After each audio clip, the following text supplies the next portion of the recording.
오늘은 출애굽기 강의 21번째 시간인데요. 제목이 삶의 최우선입니다. 여러분들의 삶의 최우선은 무엇입니까? 오늘은 감사하게도 한 해 반이 지나가는 날입니다. 하나님께서 우리의 마음가짐을 다시금 새롭게 해 주시기를 원하신다고 생각이 되는데, 본문을 통해서 다시금 우리를 향해서 사랑으로 호소하시는 하나님의 그 음성을 듣게 되시기를 기원합니다. 오늘 읽은 마지막 절 31절에 보면 이렇게 되어 있잖아요. 너희는 내게 거룩한 사람이 될지. 어떠한 사람이 거룩한 사람일까요? 어, 착한 일을 많이 하는 사람일까요? 자원봉사를 많이 하는 사람, 혹은 종교 행위를 열심히 하는 사람이라고 생각하실지도 모르겠습니다. 가령 성경을 많이 읽고 기도를 열심히 하고 혹은 성경 공부에 열심히 참석해서 성경적 지식을 많이 갖고 있는 사람이라고 생각하실지도 모르겠습니다. 오늘 본문은 크게 두 부분으로 나뉩니다.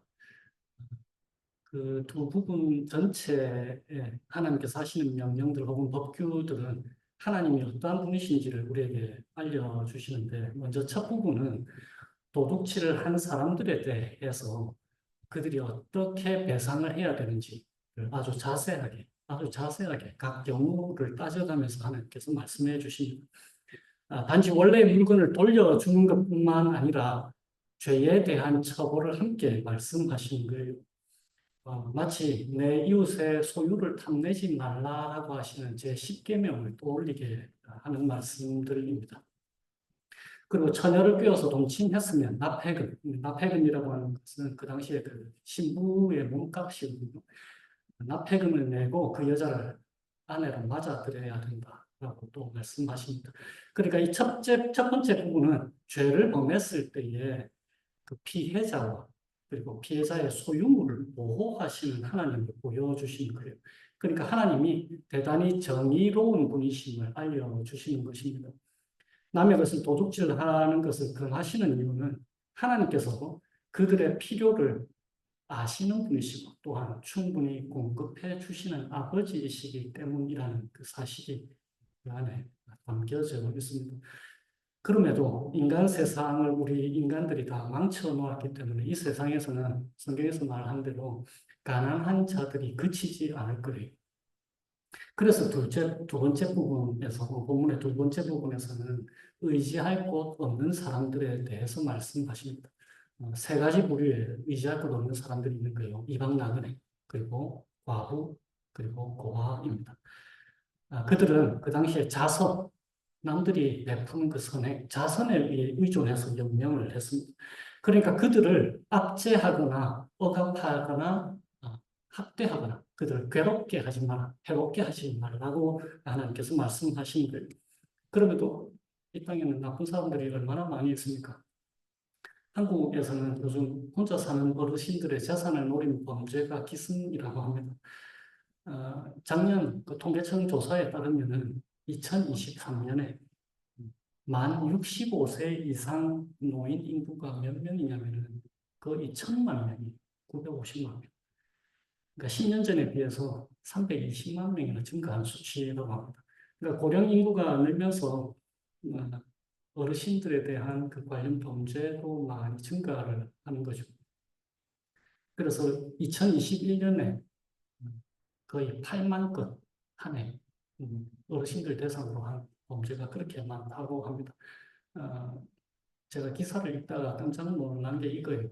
홀로 사시는 그 어르신들, 그 우리의 어머님들, 아버님들이죠. 홀로 사시는 그분들의 건강을 잘 챙겨주는 척 하면서 친밀도를 형성해서 재산을 갈취하는 범죄들이 요즘 많이 늘고 있다고 합니다. 그러니까 하나님이 이러한 사람들에 대해서 대단히 많이 신경을 쓰는 게 오늘 본문에 나타나 있는 거예요. 그리고 또 한 가지 하나님께서 말씀하시는 게 가난한 자들에게 부어줄 때에 이자를 받지 마라라고 말씀하십니다. 그리고 그런 가난한 자들이 하루치 일에 대한 담보로 자주 그들의 겉옷은 우리가 지금 입고 있는 이런 겉옷, 그리고 속옷. 근데 성경에서 말할 때 속옷이 아니고 우리가 말하는 그 언더웨어가 아니고 속옷이 이런 속옷을 얘기하는 거고 겉옷은 외투 혹은 망토를 얘기하는 거예요. 그러니까 가난한 자들이 하루치 일에 대한 담보로 그들의 겉옷을 자주 맡겼는데 그리고 그렇게 돈을 빌린단 말이에요. 그 겉옷은 밤에 망토 외투니까 이불처럼 덮고 잘 수 있는 거예요.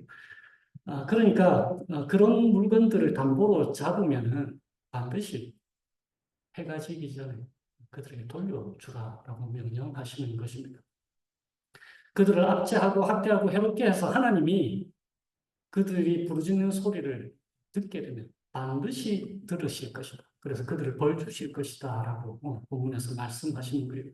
그러니까 하나님이 정의로운 분이셔서 이 땅에서 나약한 자들을 해롭게 하고 학대하는 것 가만히 있지 않고 벌하시겠다라고 그분이 정의로운 분이심을 나타내 주는 거예요. 그런데 동시에 피해자들의 그 부르짖음을 반드시 들으시는 분이심을 알려주시면서 하나님이 자기 자신에 대해서 이렇게 말씀하십니다. 나는 자비로운 하나님이다 라고 말이에요. 그런데 부르짖음을 들으신다는 사실을 이렇게 말씀하세요. 24절에 나의 노가 맹렬함으로 내가 칼로 너희를 죽이리니 너희 아내는 과부가 되고 너희 자녀는 고아가 되리라. 그러니까 하나님이 그들의 부르짖음을 반드시 들으신다라는 것은 하나님이 단지 정의롭고 자비로운 분이 아니다. 정의롭고 자비로운데 가만히 하늘나라에서 편안하게 팔짱 끼고 계시는 분이 아니라 능동적으로 인간 세상에 개입하시고 친히 정의롭게 다스리신다라는 것을 말씀해 주신 것입니다. 왜냐하면 이 세상은 하나님의 것이니까. 아브라함 카이퍼가 한 말을 기억하실 것입니다. 이 세상 영역 어느 곳이라도 우리 주 예수 그리스도께서 내 것이다 라고 말씀하지 않는 영역은 하나도 없다라는 그 말입니다. 그렇기 때문에 하나님께서 다스리시기 때문에 하나님께서 이렇게 말씀하시는 거예요. 두 가지 부분에서 오늘 전체가 두 부분으로 나뉜다 했잖아요. 첫 번째 부분이 끝나는 곳에서 20절 이렇게 말씀하십니다. 여호와 외에 다른 신에게 제사를 드리는 자는 멸할지니라. 그리고 그 앞에 다른 신에게 제사를 드리는 자들의 예시로 무당, 18절의 무당, 다른 신을 섬기는 사람인 거죠. 그리고 19절에 짐승과 행음하는 것. 이것은 그 당시에 이방인들의 예배 행습이었습니다. 그러니까 여호와 외에 다른 신에게 제사를 드리지 마라. 다시 말하면 여호와 한 분만 섬겨라라는 말씀을 하시는 것입니다.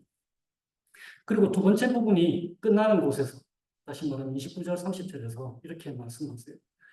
너희가 추수한 것과 너희가 짜낸 집을 바치기를 더디하지 말고 네 처음 난 아들들을 내게 줄지며 다른 신이 아니고 내게 줄지며 그리고 네 소와 양도 그와 같이 해서 내게 줄지니라 라고 말씀하시는 거예요. 그러니까 농산물의 일부를 제물로 바쳐야 하고 가축의 첫 새끼와 사람의 첫 아들을 하나님께 바쳐야 한다라고 말씀하시는 거예요. 29절 후반절에 이 처음 난 아들들을 내게 줄지며 라고 말씀하시잖아요. 그런데 우리가 출애굽기 13장에서도 하나님께서 똑같은 말씀을 하시는 것을 기억하실 것입니다. 출애굽기 13장에는 이렇게 되어 있어요. 네 아들 중 너는 태에서 처음 난 모든 것을 다 구별하여 여호와께 돌리라.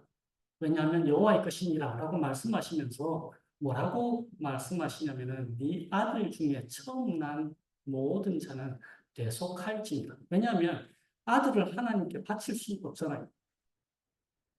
불로 태워서 혹은 죽여서 하나님께 바치는 것을 하나님이 원하시지 않으니까. 그래서 하나님께서 출애굽기 13장에서는 첫 아들 내한테 바치라 라고 말씀하시면서 대속하라 라고 말씀하시는 거예요. 나중에 레위기 나중에 후반절에 가면은 나오겠지만 레위인들을 하나님께서 첫 아들을 대속하는 것으로 그러니까 레위인들이 성소에서 하나님을 섬기는 것으로 이스라엘 백성들의 장자들을 대속하는 것으로 그렇게 말씀하신 그러니까 이스라엘 첫 아들들을 제물로 바치는 대신에 레위인들을 하나님께 바쳐서 그들이 오로지 하나님만 섬기는 사람들로 하나님께서 삼으신다라고 말씀하십니다. 그런데 오늘 본문에서는 그 말씀을 전혀 하시지 않으세요.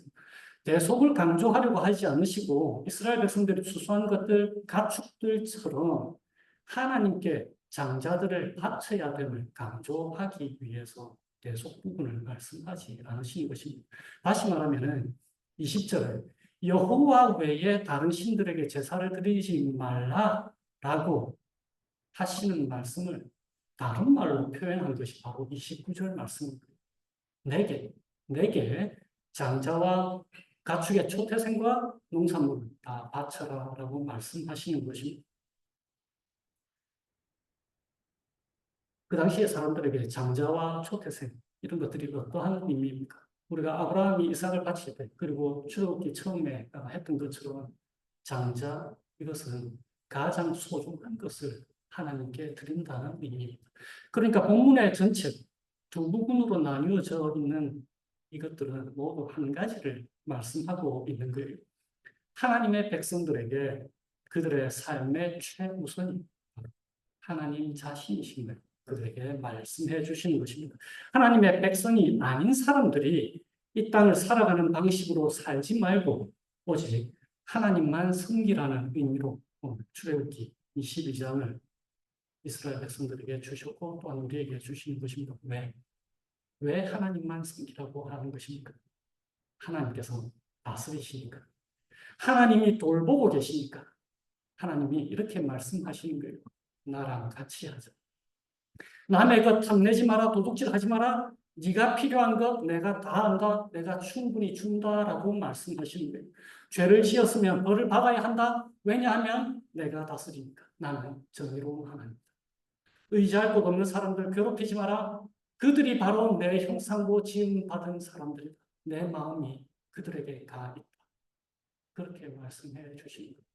나와 함께 모든 것을 다스리자 라고 말씀하시는 겁니다. 우리 주님이 다스리시니까.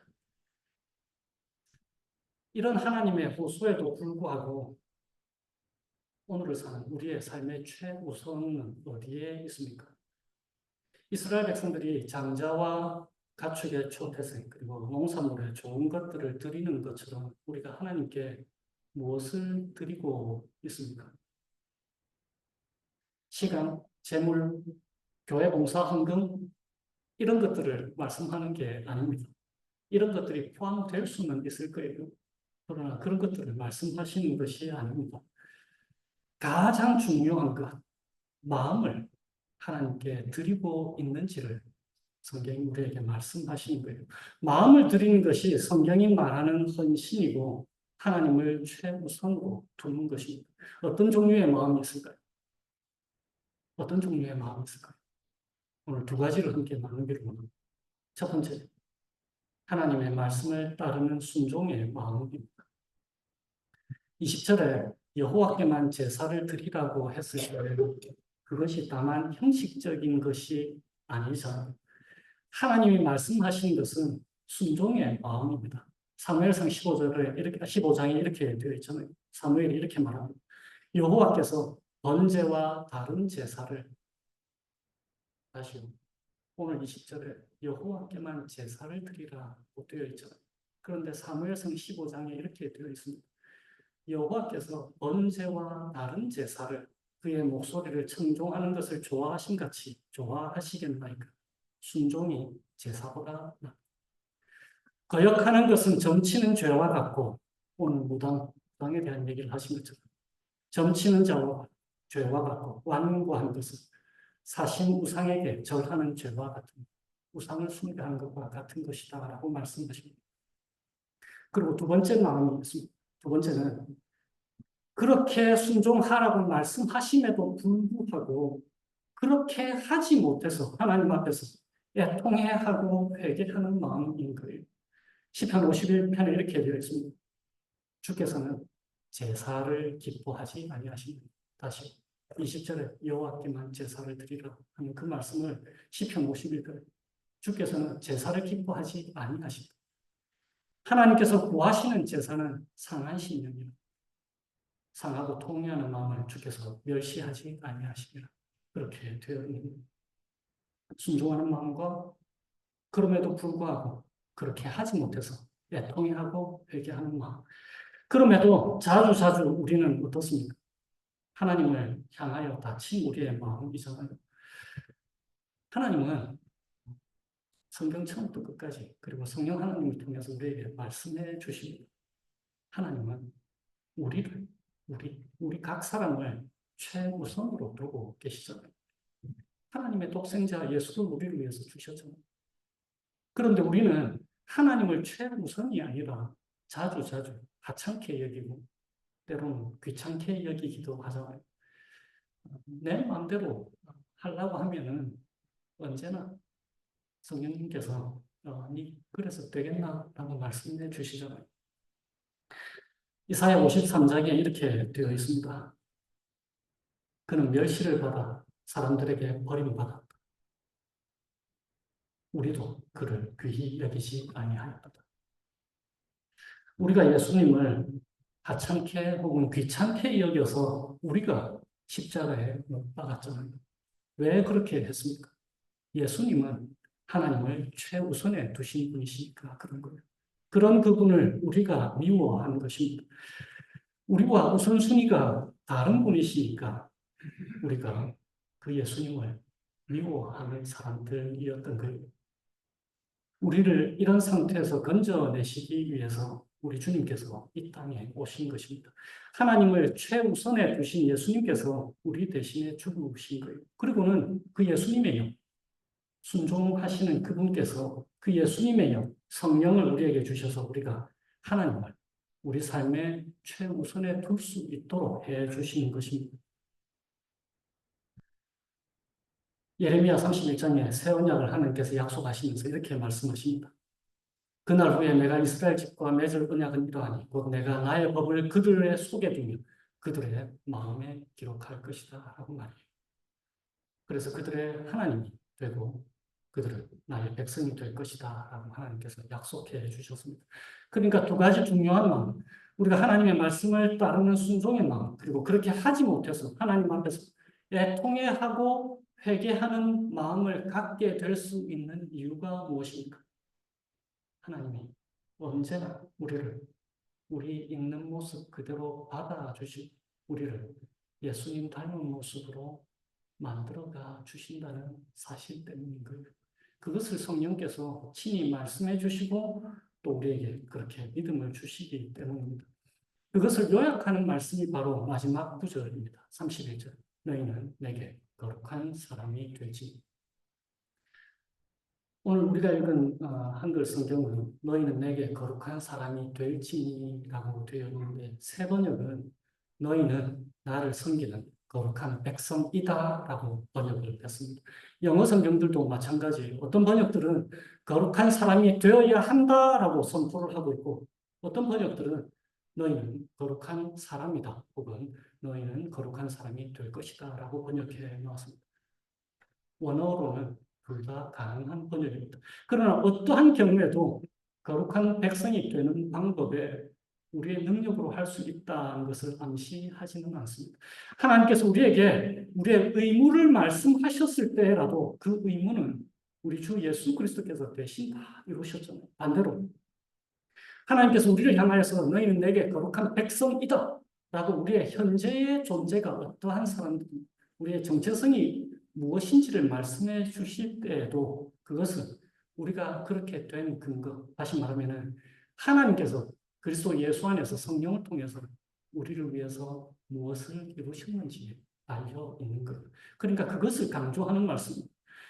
다시 말하면 하나님은 우리를 그분의 거룩한 백성으로 삼으셨다라는 거예요. 우리가 하나님을 삶의 최우선으로 두는 존재가 되게 하셨다라고 말씀하시는 것입니다. 그리스도 안에 있는 사람들은 모두가 그런 존재인 거예요. 오늘 본문 말씀은 예수 그리스도께서 산산수훈에서 말씀하신 것을 떠올리게 합니다. 마태복음 6장에 보면은 그러므로 염려하여 이르기를 무엇을 먹을까 무엇을 마실까 무엇을 입을까 하지 말라. 이는 다 이방인들이 구하는 것이라. 너희 하늘 아버지께서 이 모든 것이 너희에게 있어야 할 줄을 아시느니라. 그런즉 너희는 먼저 그의 나라와 그의 의를 구하라. 그리하면 이 모든 것을 너희에게 더하시리라. 라고 말씀하신 거예요. 여기서 금지된 것은 염려이지 자신의 필요나 가족의 필요, 이웃의 필요를 위해서 책임 있게 준비하는 일을 금하는 것이 절대로 아닙니다.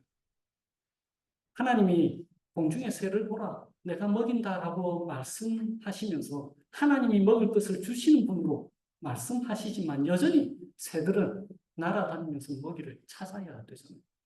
그러니까 여기서 금지된 것은 염려이지 자신의 필요나 가족의 필요, 이웃의 필요를 위해서 이 땅을 최선을 다해서 살아가야 될 것을 금지하는 것이 아닙니다.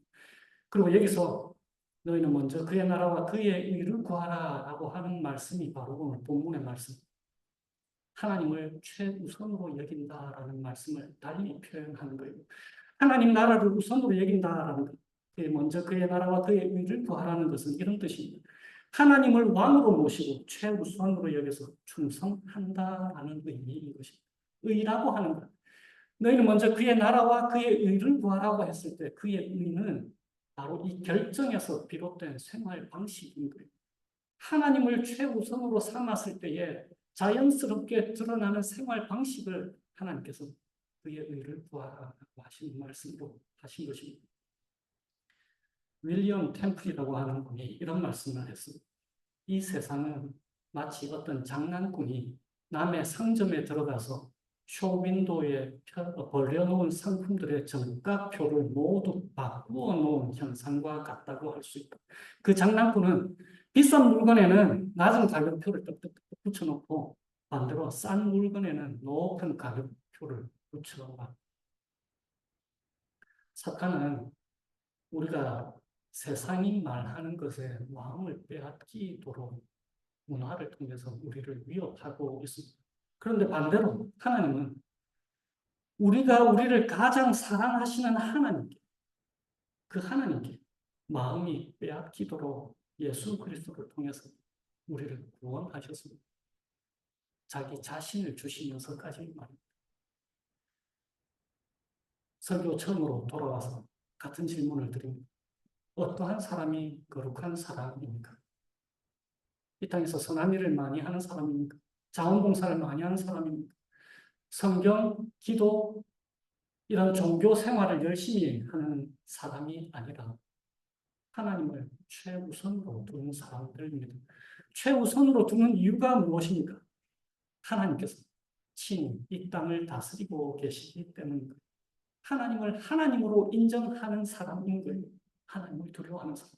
우리가 생각하는 방식, 행동하는 방식, 다른 사람을 대하는 방식, 다른 사람의 재산을 대하는 방식, 그리고 도둑질하지 않고 자족하는 이유. 이 모든 것은 우리에게 하나님을 어떤 분으로 인정하는지를 반영하는 것입니다. 우리가 하나님을 어떤 분으로 인정하는지에 따라서 우리의 삶의 방식이 달라지는 거예요. 글래디에이터 영화에 보면은 그 막시무스가 아주 놀라운 말을 해요. 저는 하나님을 믿는 사람이 아니잖아요. 그런데 이런 말을 합니다. 이 땅에서의 삶이 영원에서 에코, 메아리친다 라고 말해요. What we do in life echoes in eternity 라고 말하는 거예요. 우리가 하늘나라에서 할 것이 바로 이 땅에서부터 반영이 되는데 그것은 하나님을 최우선으로 둡니다. 왜냐하면 우리는 그분과 한 몸을 이룬 사람들이잖아요. 그리스도인들의 도덕적인 그리고 윤리적인 생활의 이유가 무엇입니까? 내가 하나님 아버지의 자비로운 손 안에 있기 때문인 것입니다. 하나님이 다스리시는 거예요. 하나님만이 다스리십니다. 다른 사람, 사물, 신, 사상, 문화, 사람이 만든 규정이 다스리는 것이 아니라 우리 하나님이 다스리시는 거예요. 왜냐하면 우리 세상은 하나님 것이니까. 이 주님과 함께 한 주를 주님과 동행하시면서 주님께만 마음을 볼 수 있게 되시기를 주님의 이름으로 축원드립니다. 기도하시겠습니다. 제가 오늘은 시편 123편으로 기도하겠습니다. 하늘 보좌에서 다스리시는 주님, 저희가 눈을 들어 주님께 향합니다.